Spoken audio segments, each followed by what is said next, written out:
Salam sejahtera tuan-tuan dan puan-puan yang dihormati dan dikasihi sekalian. Syed Saddiq janji kahwin sebelum PRU 16, kata Idris. Ahli Parlimen Muar Syed Saddiq Syed Abdul Rahman dijangka akan menamatkan zaman bujangnya sebelum PRU 16, kata Naib Presiden PAS Idris Ahmad. Ahli Parlimen Bagan Serai berkata perbualan itu tercetus selepas perasmian istiadat pembukaan mesyuarat pertama penggal kedua Parlimen ke-15 yang di Pertuan Agong di Parlimen hari ini. Semasa saya menjadi ahli Parlimen 2013-18, YB Syed Saddiq datang ke pejabat saya di bangunan Parlimen. Waktu itu Syed Saddiq baru saja grade daripada UIA. Saya sempat berjumpa dengan YB Muar selepas perasmian oleh YDPA. Bila saya tanya bila hendak kahwin, saya kata jejak handsome mesti cepat kahwin. Dia janji dengan saya sebelum PRU 16 dia akan kahwin. Saya doakan semoga Allah permudahkan kerusi urusan YB untuk mendapat jodoh, katanya di Facebook. Menyorot semula pertemuannya bekas Menteri Belia dan Sukan itu sewaktu penggal 2013 dan 18.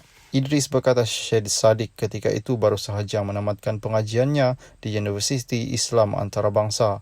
Apabila orang hormat saya sekali, 10 kali saya hormat orang tersebut. Perbezaan parti, bangsa dan agama bukan halangan untuk saya bermesra dengan sesiapapun, katanya.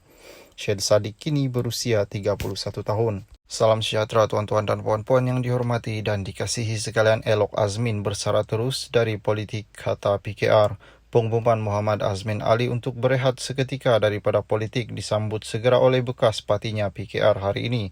Bahkan PKR mencadangkan agar bekas ahli Parlimen Gombak terbabit bukan sekadar berehat untuk sementara waktu, sebaliknya bersara terus daripada politik.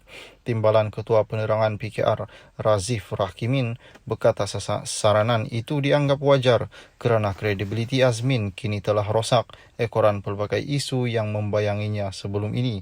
Saya ingin menasihati Azmin jika ingin berehat, maka berehatlah daripada berpolitik untuk selama-lamanya, memandangkan kredibiliti telah rosak. Tidak mungkin lagi rakyat akan memberikan kepercayaan kepada pengkhianat seperti Azmin, walaupun berkali-kali dia melakukan riset politik, katanya dalam kenyataan. Razif berkata demikian susulan laporan yang menyebut Azmin mahu berehat seketika daripada membabitkan diri dalam politik.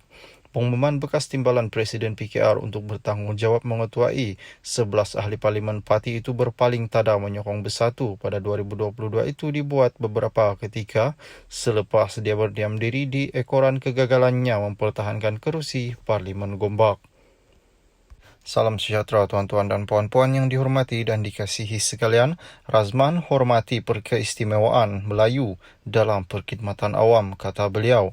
Pengerusi PAS Perak Razman Zakaria menggesa semua pihak menghormati hak orang Melayu dan sensitiviti orang Melayu, memetik Perlembagaan Persekutuan Undang-Undang Malaysia dan asas Perjanjian Kaum yang membentuk kemerdekaan.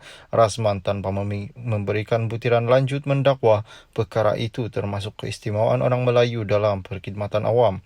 Komposisi etnik perkhidmatan awam menjadi isu kontroversi selepas pemimpin DAP P. Ramasamy menggesa Perdana Menteri Anwar Ibrahim untuk merungkai dasar penguasaan Melayu dalam sektor awam.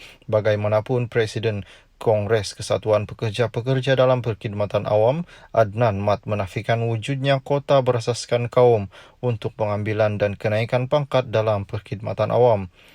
QPEX berkata SPA sebaliknya melihat kepada merit dan tidak menetapkan sebarang kota agama, kaum, etnik atau kenegerian. Sementara itu, Razman berkata PAS Perak sentiasa memantau perkembangan politik negara, khususnya di negeri